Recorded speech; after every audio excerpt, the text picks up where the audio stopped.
Mapagpalang araw po sa inyong lahat. Welcome pong muli sa ating programang Ating Pag-aralan. Ang ating pag-aralan po ay isang online Bible study sa Tagalog na gamit ang Amazing Facts Study Guide. Dito po ay matatalakay ang karaniwang tanong natin sa buhay at ang sagot po ay makikita sa mga teksto sa Bible. Ako po si Lorraine at ang makakasama ko po sa ating pag-aaral ay si Pastor Roel Payo Jr. Ibibigay ko po ang panahon kay Pastor para sa kanyang pagbati. Good day po mga minamahal na mga kapatid, mga kaibigan. Welcome po muli sa atin pong part 2 natin pong lesson number 22. At ako po ay excited na magbahagi sa inyo ng katotohanan na bumula po sa salita ng Panginoong Diyos. I hope kayo po ay nasa mabuting kalagayan.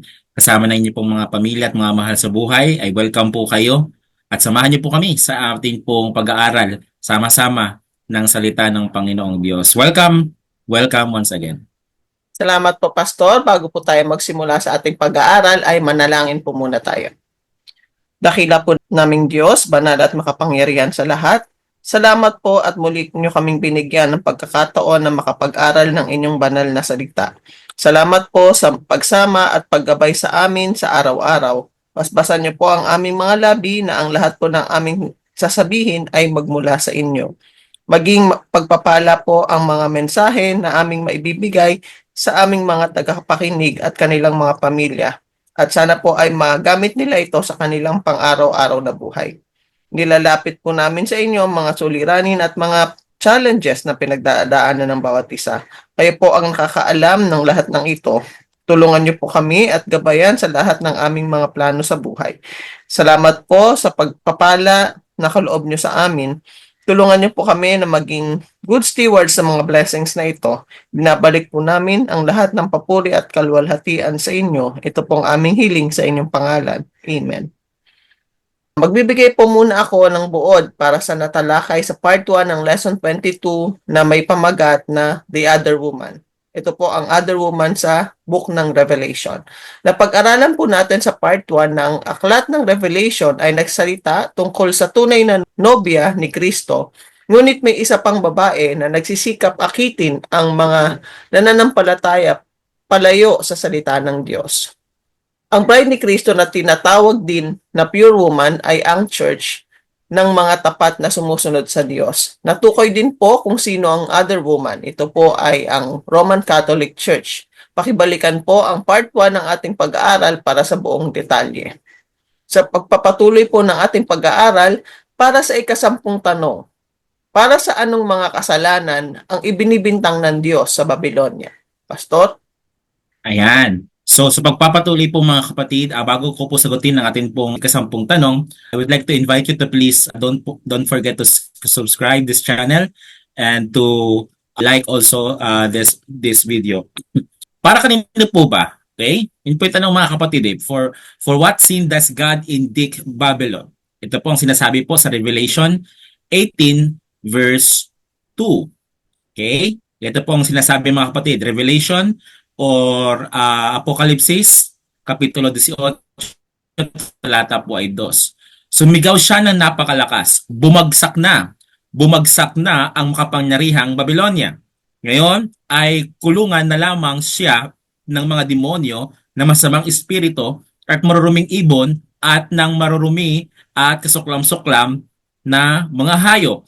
Napaka-clear po ng definition po ng Bible mga kapatid that the Babylon, which is ang ating pong pinag-aaralan, okay, inyo pong na-trace ang history niya nung ang part 1 po natin pong pag-aaral, na it came from the Tower of Babel, confusion, ang ibig sabihin po niya, from Nimrod, na siya ay isa sa mga leader po ng right after the Babel ay talagang ang empire ng Babylonia ay nag-exist. At ngayon po ay tayo po ay magpapatuloy po sa pag-aaral sapagkat ang Revelation na ang kanya pong binabanggit na Babylonia is not the ancient Babylon. Okay? Ang pinapatungkulan po ng Revelation when we talk about Babylon is spiritual or false system of worship. Okay, dito po sa aklat po ng Revelation, kung inyo po naalala ang chapter 17, okay, yun po siya po nagmula sa Roman Empire. Ngayon po, atin pong ipagpatuloy mga kapatid. Sa verse 2 atin pong binanggit or binasa po ng Biblia na bumagsak na or natapos na, fallen na nga daw po. Now, let's continue po reading. Verse 23. Dito po binabanggit po sa talatang 23.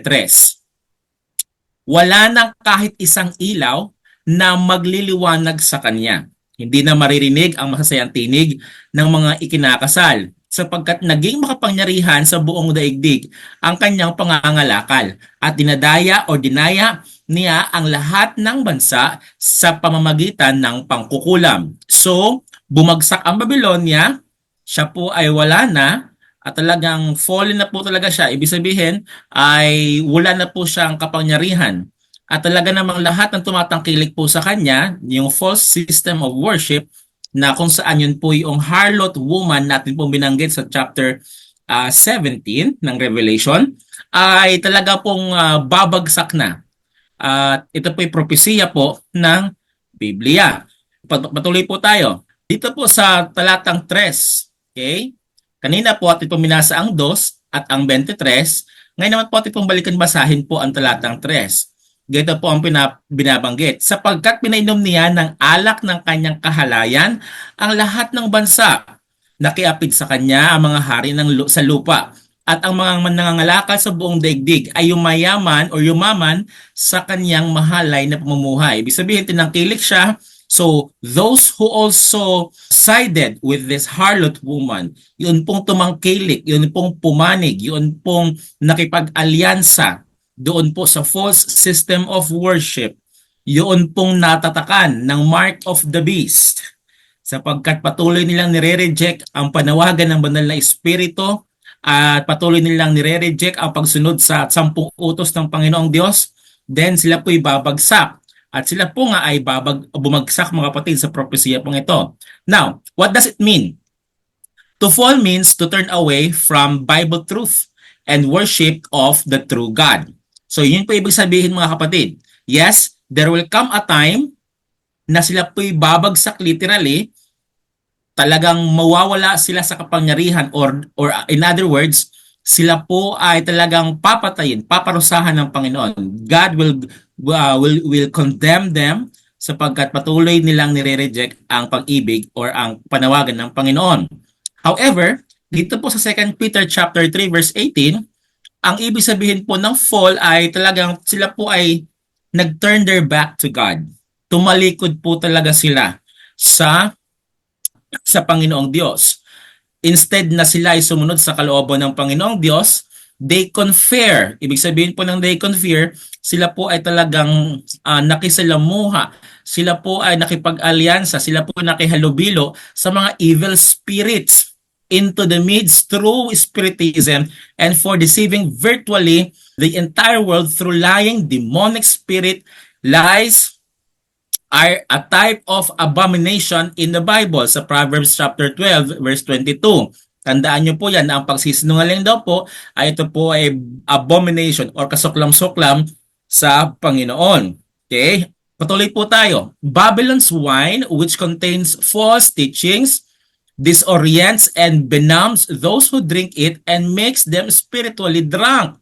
In contrast, the church is the bride of Christ. Okay, sa Revelation 19 verse 7. Tandaan niyo po mga kapatid, ang bride ay patungkol po ito sa church. So ang harlot woman natin pong pinag-aralan noong nakaraang part 1, ito pinagpapatungkol po sa church. However, ang kanya pong teachings ay false. However, ang kanya pong mga beliefs ay parang alak na nakakalasing, na katulad ng mga taong lasing, hindi po tama ang kanilang judgment. Nakakalito yung kanilang pinagsasabi. Ibig sabihin, talaga namang sila ay wala sa tamang pag-iisip. Okay?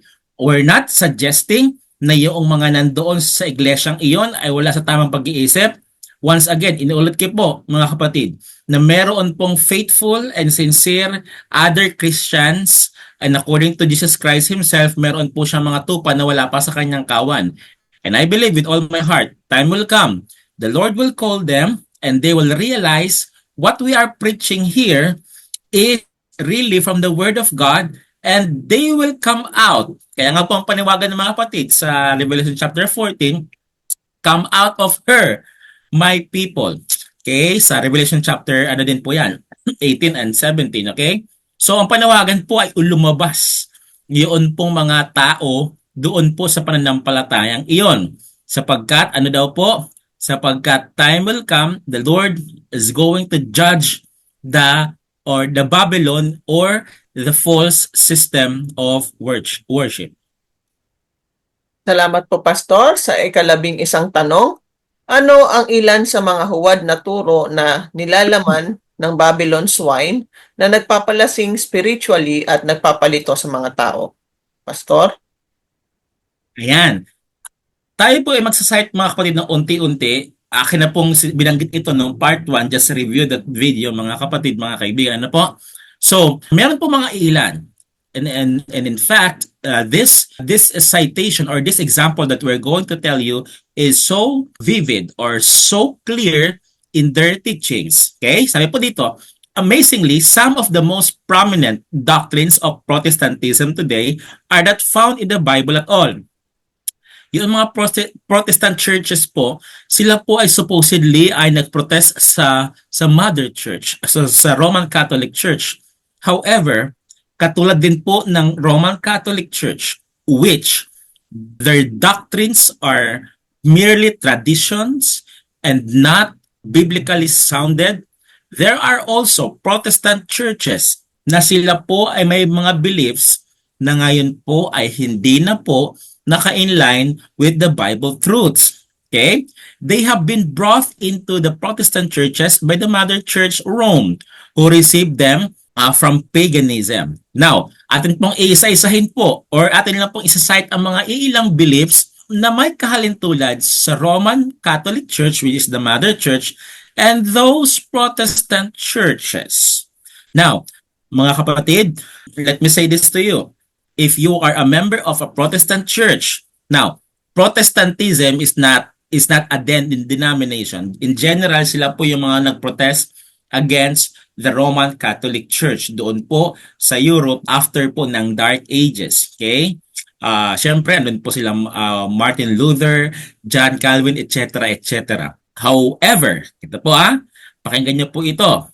If you are a member of a Protestant church and ang aking pong sasabihin ay medyo kayo po ay nagigilty, then think of it many times. Baka wala na po kayong pagkakaiba sa Mother Church, which is the Roman Catholic Church.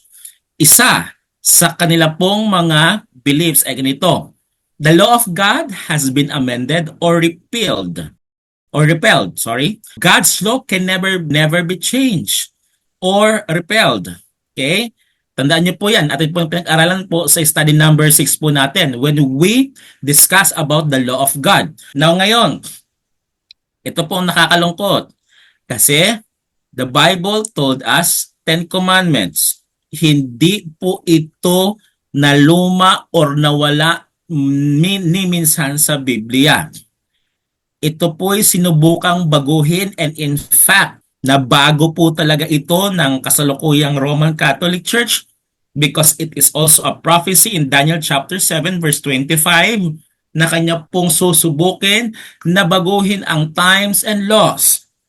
Yung 10 utos, sapagkat ang pangalawang utos ay napakaklaro mga kapatid, huwag kang gumawa ng larawan sa harap ko.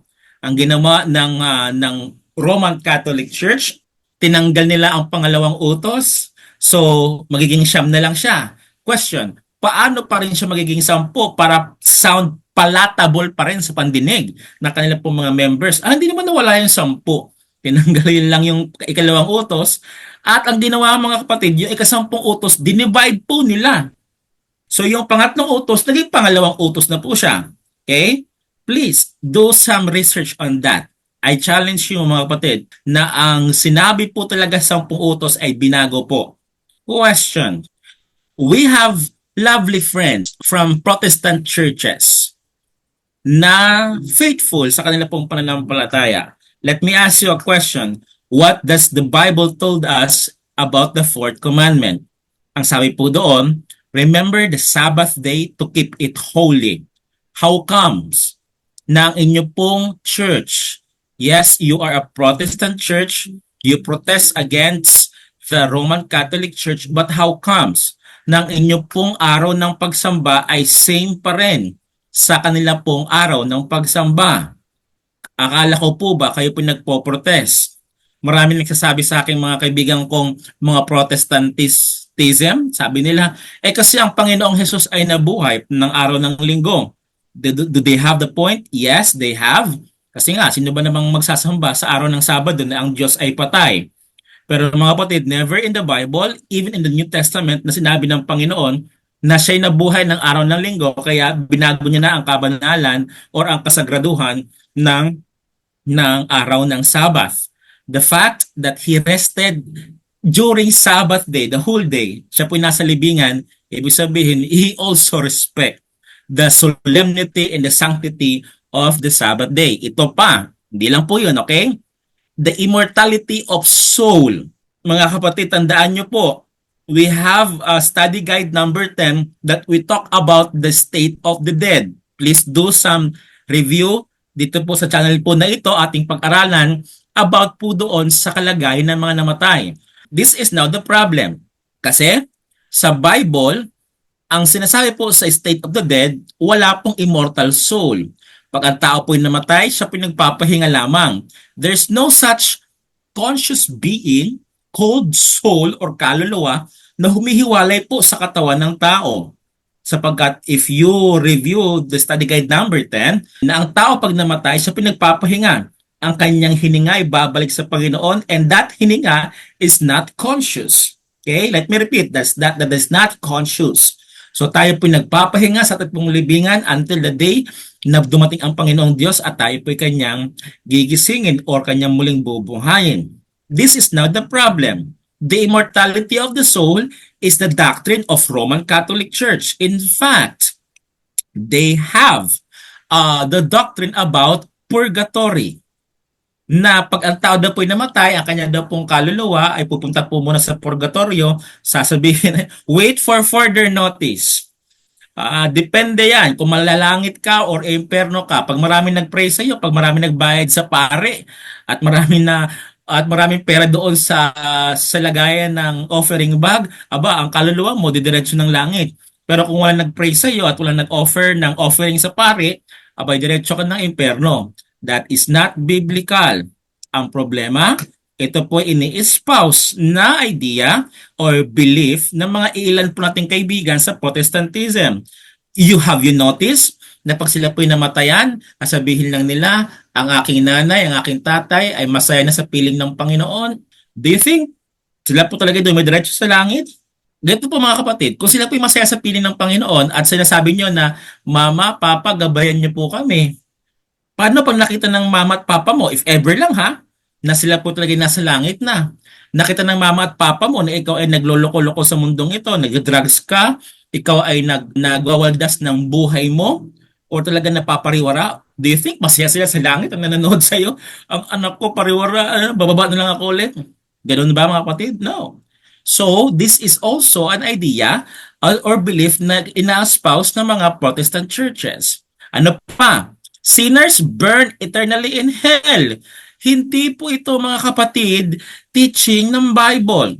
Yes, there are literal word for word na binabanggit po sa Bible na day and night sila po iti-torment. Pero mga kapatid, do you believe a God who is so sadistic or so heartless na until eternity, yung pumakasalanan ay talagang sinusunog na lang, numalangoy po sa apoy, hindi sila nakukonsume? Friends, there will be eternal fire. Eternal fire. Ibig sabihin po eternal fire sa Bible ay, ibig sabihin po nun, eternally sila po ay hindi na maalala. Okay? Don't misunderstand the word of God. Okay? Ibig sabihin po nun na morning and evening, wala na po silang remembrance. Wala na po silang memory. Buburahin na po ang kanilang memory ng Panginoon sa mga naligtas. Okay? An eternal hell of torment is not taught in the Bible. Basahin niyo po yung guide natin po, number 11. Discuss po natin yan doon. I-review niyo po yan mga kapatid. Ano po ba talaga ang imperno? Okay?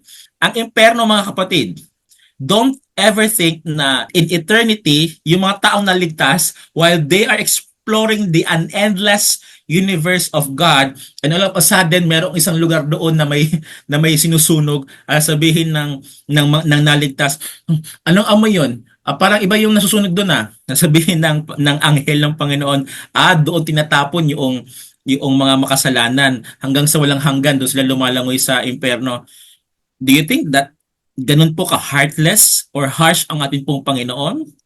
Friends, ang ibig sabihin po ng eternal hell, ibig sabihin po nun, hanggang sa walang hanggan, sila po'y wala na. The sin is no more into eternity, mga kapatid. Ito pa, okay? Sabi po ng Roman Catholic Church, yun daw pong baptism by immersion ay hindi na daw po kinakailangan. Kaya nga po sila po nagbabaptize ng infant. In what way? Pouring or sprinkling. Now, hindi pa naman po lahat, okay? To be honest, hindi pa naman po lahat ng mga Protestant church ang nag-i-espouse ng idea ng baptism into pouring or in the way of pouring or sprinkling. Yes, I still believe at nakikita, nawiwitness ko pa rin po na yung mga Baptist, kaya nga po sila tinawag na Baptist, mga born again, sila po ay nagbabaptize pa rin po through immersion. But I don't know, some other Protestant churches, kung sila po ay hindi na po nag-espouse sa idea or sa belief ng baptism through immersion. Ano pa? Ito, sabi ko sa inyo kanina mga kapatid, na sila po talaga ay mga Sunday worshiper na instead of Sabbath day. Now, pakireview po ang study guide number 7 po natin. Diniscuss po natin doon gaano po kasolemn at gaano po kasagrado ang araw ng Sabbath in compare sa first day of the week, ang Sunday, mga minamahal na mga kapatid. Ito po, iyon pong nakakalungkot sapagkat ang Protestant Church at ang Mother Church na Holy Roman Catholic Church ay sila po ay nag-shake hands once again as I speak. Salamat po, Pastor. Sa ika-12 tanong, sino ang kapanig ng Panginoon sa digmaan ng Armageddon? Pastor? Mga kapatid, take note the word Armageddon. You know what? This word Armageddon is widely used in the movies or in the Hollywood, etc., etc. This is a biblical term. What is Armageddon? Before I tell you mga kapatid, sino po ang mga or pumapanig kay Jesus Christ during this Armageddon or during this war, let me tell you, Armageddon is the final battle between good and evil. Okay? Ito po ay binabanggit po sa Biblia. Sino mga kapanig po ng Panginoong Jesus? Let's read. Hebrew chapter 1 verse 13. Okay? I hope you are opening your Bible with me dito po sa Hebrew chapter 1 verse 13. Napaka-clear po ng binabanggit po sa talatang ito kung sino po yung mga nag-take ng allegiance sa kay Jesus Christ. Kailanman, verse 13, hindi sinabi ng Diyos na sa sinumang anghel, maupo ka sa kanan ko hanggang lubusan kong mapasuko sa iyo ang mga kaaway mo. Let's another verse. Verse 14. Ito pang binabanggit. Ano ang mga anghel? Kung ganoon, sila yung mga espiritong naglilingkod sa Diyos at mga sinugo upang tumulong sa mga magkakamit ng kaligtasan. Okay? Sino daw po ito mga kapatid? Let's try to explore more. Okay? Matthew chapter 13 verse 41 and 42. Sabagat ito po ang mga kaanig or kapanalig po ni Jesus during the Armageddon. 41 and 42, ipag-uutos ng anak ng tao sa kanyang mga anghel at tipunin nila mula sa kanyang kaharian ang lahat ng nagiging sanhi ng pagkakasala at ang lahat ng gumagawa ng masama. Ihahagis nila ang mga ito sa lumalagablab na pugon at dooy mananangis sila at magngangalit ang kanilang mga ngipin. Friends, what does it means? Simple lang po mga kapatid. Ang kapanalig po ni Jesus ay yun po mga angel. This Matthew 13 is referring to those wheat and tares. Ito po yung parable po ng trigo at ng masamang damo. Okay? Nasa huling kapanahonan daw po, yung masamang damo titipunin upang sila'y sunugin. And who will be going to do that is no other than the angel of God. Okay? Now, let's read dito po sa Revelation 12. Aside from angels, sino pa po ang mga kapanalig po or kasama po ni Jesus during this Armageddon? Okay, during this last and final battle. Revelation 12 verse 17. Dito pong binabanggit. Let me read to you. Sa galit ng dragon sa babae, binalingan niya ang nalalabing anak nito upang digmain. Ito ang mga taong sumusunod sa mga utos ng Diyos at nagnanatiling tapat sa pagpapatotoo kay Jesus. So aside from angels, there are those who are faithful in Jesus. Sino po yon? Ikaw po yun na nakikinig ngayon. Sino po yon? Ako po ngayon, mga kapatid. Lahat po ng tumatangkilik, lahat po na sumusunod sa kalooban ng Panginoong Diyos, we are on the side of Christ during this last and final battle called Armageddon. So, okay, God's remnant is composed of those who refuse the falsehood of Babylon. Okay? Atin po yung mapag-aaralan sa next lesson po natin, okay? Sa lesson number 23. Always remember, okay po, na magkakaroon po ng digmaan. In fact, the great controversy between Christ and Satan is widely continuing at this point of time, mga minamahal na mga kapatid. So yun po, let us be faithful in the word of God. Let us be faithful in His commands. Nang sa gayon po mga kapatid, hindi po darating ang time na tayo po ay magiging kalaban ni Jesus. Okay? Ang pinakasekreto po na tayo po ay kapanig at kapanalig ni Jesus Christ ay kung ikaw at ako ay patuloy na tumatalima at sumusunod sa kanyang kalooban at nagbabasa ng kanya pong mga salita. Salamat po, Pastor, sa ika-13 tanong. Ano ang magiging diskarte ni Satanas sa huling labang ito sa pagitan ng katotohanan ng Diyos at mga kasinungalingan ni Satanas? Pastor? Yan mga kapatid, ano nga ba po ang pinaka-last and final talagang gagawin po ng kaaway? Atin pong basahin 2 Corinthians 11 verse 13 to 15. Ganito po ang binabanggit. Ang mga iyan ay mga huwad na apostol, madadayang manggagawa at nagpapanggap na mga apostol ni Kristo. Hindi ito katakataka sapagkat si Satanas man ay nagkukunwaring anghel ng liwanag, kaya hindi katakataka na ang kanyang mga lingkod ay magkukunwaring lingkod ng katuwiran. Ang kanilang kahinatnan ay ayon lamang sa kanilang mga gawa. So friends, sabi nga po, magkakaroon po ng mga lobo sa gitna ng mga karnero. Satan ay talaga pong i-imitate niya po si Christ, if possible, to deceive even the elect. Okay? Maging mapagmatsyag po tayo mga kapatid. Let us search the Word of God.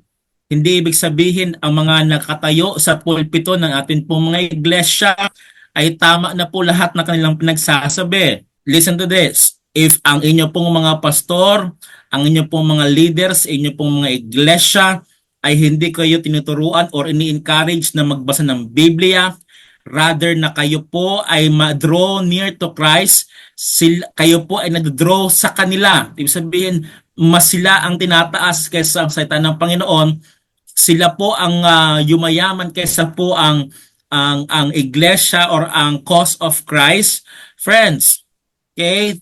Let us remember, sabi po sa ating pong binasa sa 2 Korinto 11, talata 3 hanggang 15, meron pong mga madadaya at meron pong gagamitin po ang Satanas na dadayain po lahat maging ang mga hinirang ng atin pong Panginoon. Listen to this. What he presents, here is evidence for his side will seem so righteous, spiritual, and Jesus-like that nearly everybody on earth will be deceived and follow him.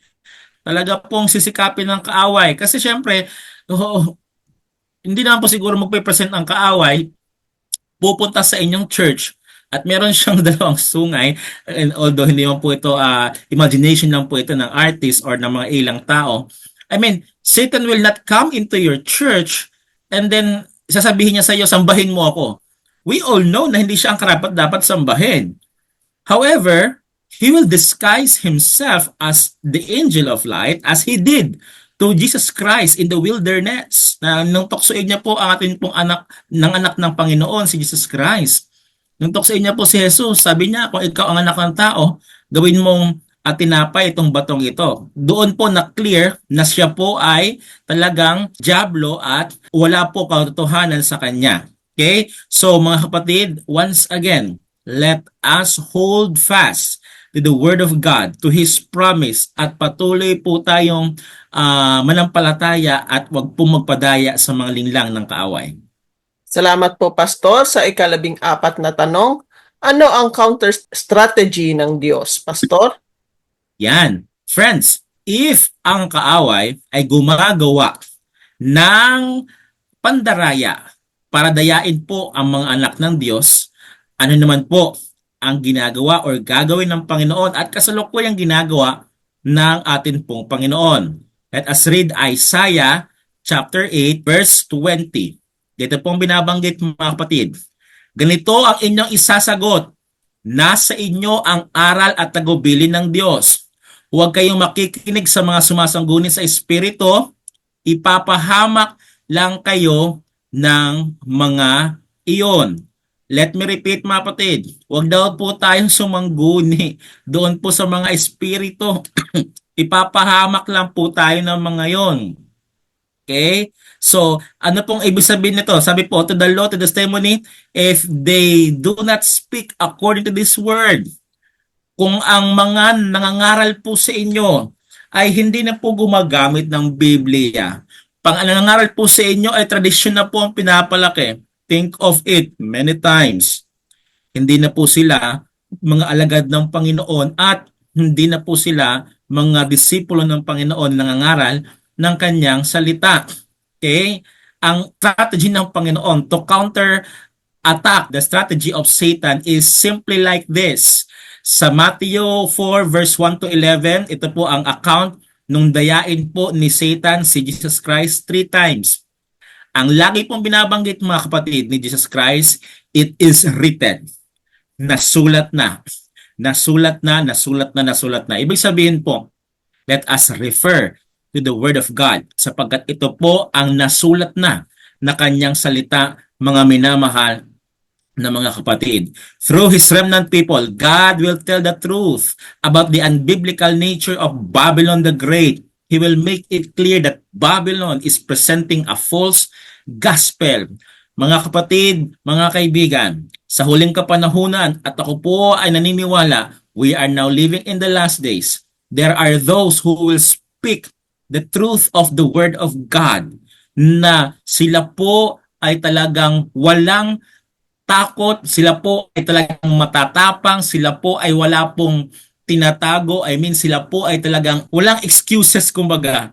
Talagang pinipresent nila ang truth. Matamaan na kung sino matamaan. Okay? Kasi sabi po ng Biblia ang salita ng Panginoong Diyos sa Hebrew chapter 4 ay talagang para siyang espada, dalawa po ang talim. Sabihin, masakit po talaga. If we mention here certain denomination or certain religious group, matamaan na kung matamaan, mga kapatid. But that is a prophecy of the Bible. So friends, God will use people na i-uphold ang truth in the last days that will counterattack the lies of Satan na kanya pong patuloy na tinuturo sa sanlibutan ito. Salamat po, Pastor, sa ika-15 tanong. Magiging mabisa ba ang mga messages ng babala at pag-asa ng Diyos sa end time, Pastor? Ayan, mga kapatid. Magiging epektibo po ba? Without hesitation, I will answer it yes. But let us read. Yung kanina, na pauna pong chapter po natin pong binasa, excuse me, sa Revelation chapter 18, bagaman, pinahayag po doon na ang Babylonia ay na bumagsak na, let us read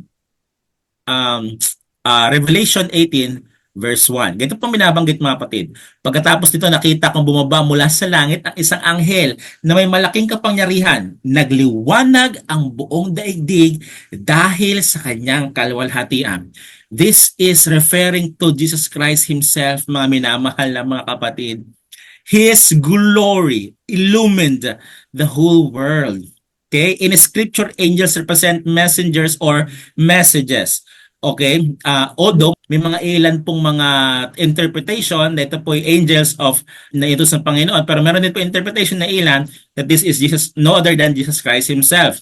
Okay? Now, God's end time appeal is symbolized by the mighty angel whose power is so great that the entire world is lightened with God's truth and glory. This final God-given message will go to the inhabitants of the entire world. So ibig sabihin mga kapatid, mga kaibigan, in the last days, there will be a competition between false and truth. There will be a competition between light and darkness. In the last days, brothers and sisters in Christ, there will be a competition between good and evil. The question is, kanino po tayo papanig mga kapatid? But I believe, okay, ikaw na nakikinig ngayon, na na-convince and na-convert sa truth ng Biblia, patuloy mo pong panghawakan ito mga kapatid. Sapagkat ako naniniwala, we are now living in the last days and the light that illumines the whole world about the light of Christ and the truth of His Word ay kasalukuyang pong nangyayari ngayon. So ibig sabihin, this is no accident na ikaw po yung nag-tune in at nakikinig po ngayon ng pag-aaral pong ito sa atin pong YouTube channel, ating pag-aralan. I believe the Holy Spirit guide you here na mapakinggan po ang mga salitang ito. Salamat po, Pastor, sa ika-16 na tanong. Anong pangwakas na apurahang panawagan ang gagawin ni Jesus sa mga nasa espiritual na Babylon? Pastor? Gusto ko po yung Tagalog version mga kapatid. Apurahang. Alam niyo po yung salita apurahang? Ibig sabihin po nun, uy, bilisan mo na. Inaapura ka na. Uy, you need to decide it now. Medyo friendly pa siya sa English eh. Kasi ang English niya po ay appeal. O, umaapila po kami, ganyan-ganyan. Parang ganon. Pero gusto ko yung Tagalog. Inaapura. Ibig sabihin, you need to decide now or never. Okay? Ano po ang panawagan? Ano po yung appeal? Ano po ito mga kapatid na pinag-aapura po tayo? Let's read the same chapter po. Pero nandito po, ito pa yung binanggit ko po kanina, verse 4 and verse 5. Narinig ko mula sa langit ang isa pang tinig na nagsasabi, umalis ka sa Babylonia, bayan ko. Huwag kang makibahagi sa kanyang mga kasalanan upang hindi ka maparusahan kasama niya. Sapagkat abot na hanggang langit ang mga kasalanan niya at hindi nalilimutan ng Diyos ang kanyang mga kasamaan. Friends, let me repeat. I believe there are still faithful Christians in those denominations, even in the Roman Catholic Church. If you hear this word, please come out. Hindi pa po huli ang lahat. But you need to decide it now or never. Friends, may panawagan po ang Panginoon sa atin. If kayo po ay nandiyan na ever since from birth, huwag niyo pong gawing prinsipyo na, kasi alam niyo mga kapatid, I've been delivering this in these fundamental beliefs for how many times. Alam niyo, ang madalas sinasabi sa akin ng mga taong akin po nabibigay ng Bible study about this, nasasabi nila sa akin, Pastor, na pinanganak akong Katoliko, ay mamamatay din akong Katoliko. Alam niyo, sa isip-isip ko lang, hindi ko na po sinasabi. Ay ko talaga, mamamatay ka talaga dyan. Medyo masama din talaga pag-iisip ko sometimes. Now, no joke mga kapatid. Alam niyo po, the Lord is calling you. The Lord is calling us. If we believe or if we are convinced na atin pong pinaniniwalaan ngayon ay hindi po in line sa Bible, friends, wala pong masama na atin pong lunukin yung atin pong pride at sabihin na, nagkamali ako. Akala ko ito ang tama, pero hindi pala. Friends, let us humble ourselves in the sight of God.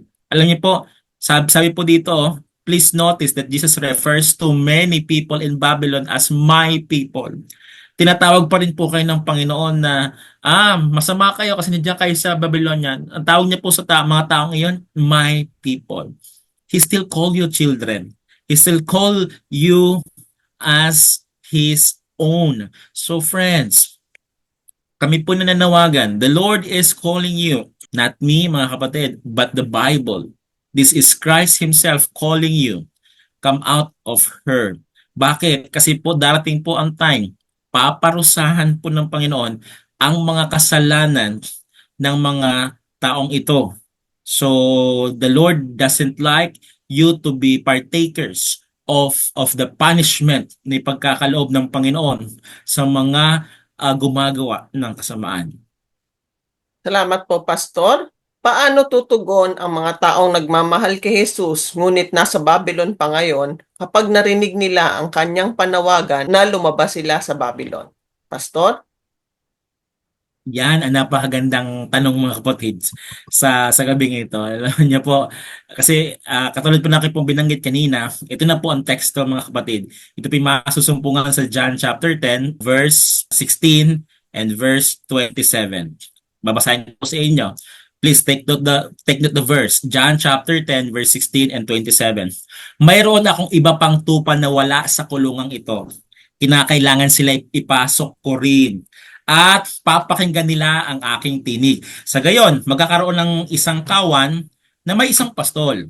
Verse 27, nakikinig sa akin ang aking mga tupa. Nakikilala ko sila at sumusunod sila sa akin.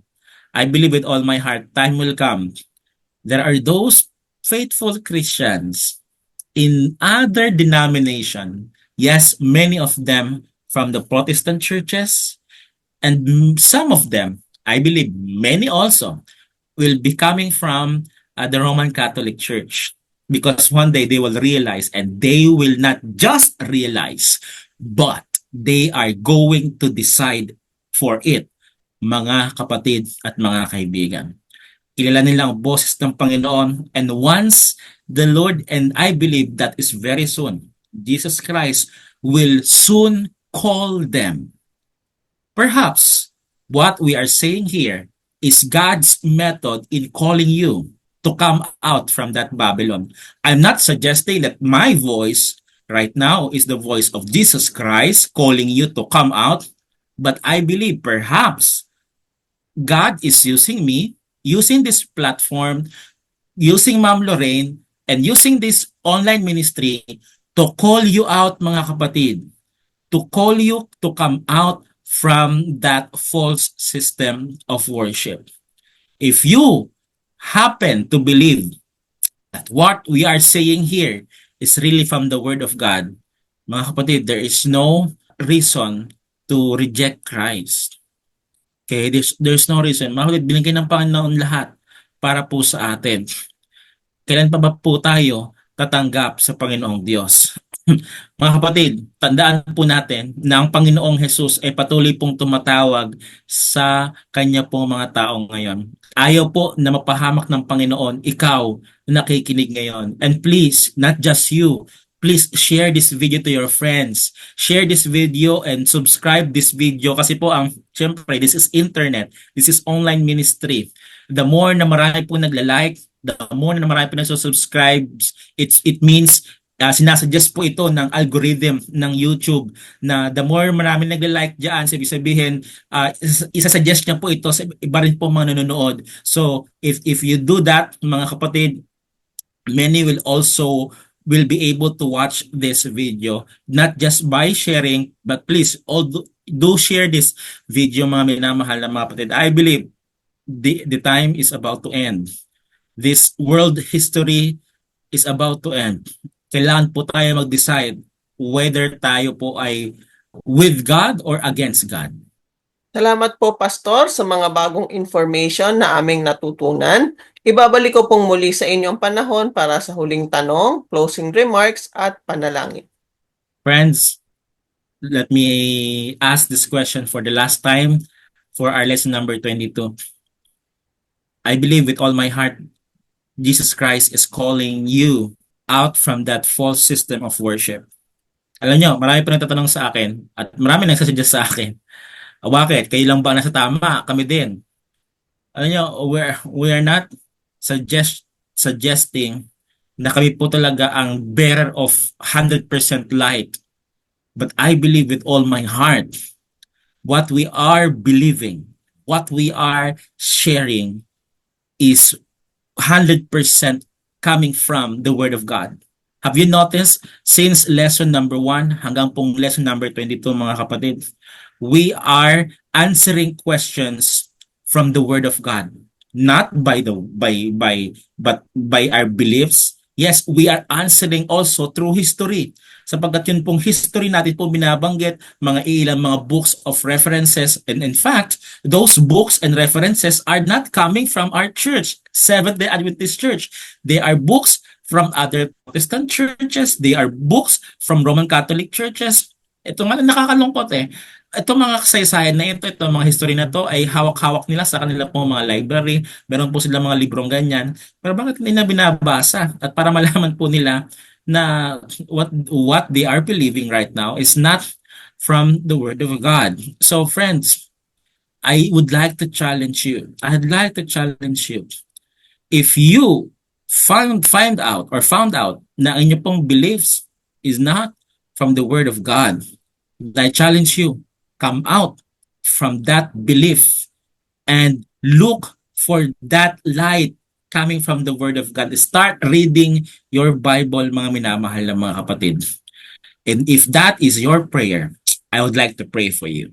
Let us pray. Our Father in Heaven, Lord, maraming salamat po, Ama, sa isang pagkakataon namin po na pag-aralan the true and false system of worship na kinakatawan po ng pure woman and the harlot woman. Lord, thank you for helping us realize na ang kaaway talaga ay gumagawa. He is doing his best to deceive even the elect. And Lord, we are grateful enough to tell you na maraming salamat sapagkat you don't want us to hold on that false doctrine. Gusto niyo po kaming lumabas in that Babylon. Lord, I would like to pray na itong mga tagapakinig po namin na pinipili po nila na manungkulan at pinipili po nila na magtapat po sa inyo, please hold them tight. Lord, please give them encouragement. Lord, please help them to share also this message of truth to their friends and loved ones. Nang sa gayon po ay marami na pong umalis sa maling pananampalataya and all together kami po ay magtatapat at sasalubong sa aming Panginoong Yesus. I'd like to pray for them na inyo po silang samahan at samahan niyo po kaming sama-sama na magtapat po sa inyo hanggang sa wakas. Ito po aming samat dalangin sa pangalan ni Jesus. Amen. Amen. Salamat po, Pastor. Salamat po sa muli niyong pagsama sa ating programa. Salamat din po sa mga nakapag-subscribe na at kung hindi pa po kayo makakapag-subscribe, paki-subscribe at share niyo po ang ating mga videos. Katulad po ng sinabi ni Pastor, totoo po yon na ang YouTube ay mas isineshare po ang mga videos kapag marami pong nanonood, may mga reactions, maraming mga likes, kasi yun po ay parang paraan nila para malaman kung sino, anong klaseng audience ang kanilang bibigyan ng mga videos na ganito. Kaya kung ito po ay i-share nyo, mas makakarating po ang mga pag-aaral na ating ginagawa dito sa ating pag-aralan at mas marami po tayong maaabot. Kasi ang ating pong goal talaga ay mapalaganap po ang salita ng Diyos dito sa sanlibutan. Kasi tama po ang sinabi ni Pastor, malapit at malapit na talaga ang pagdating ng ating Panginoon. Kaya dapat po ay maipalaganap na natin ang mensahe ng pagmamahal at concern sa atin ng Panginoon. Kaya i-share po natin ang mga videos dito sa ating pag-aralan. At kung meron po kayong mga tanong at gusto nyo rin po mag-share ng inyong mga experience, maaari po kayong mag-comment sa comment section. At kung may panalangin po kayo, prayer request na gusto nyo pong ibigay sa amin, isulat nyo rin po sa comment section para maidagdag namin sa aming mga panalangin. Hanggang sa susunod na bahagi po ng ating pag-aaral, ito pong muli si Lorraine, reminding you that God loves you. Bye-bye!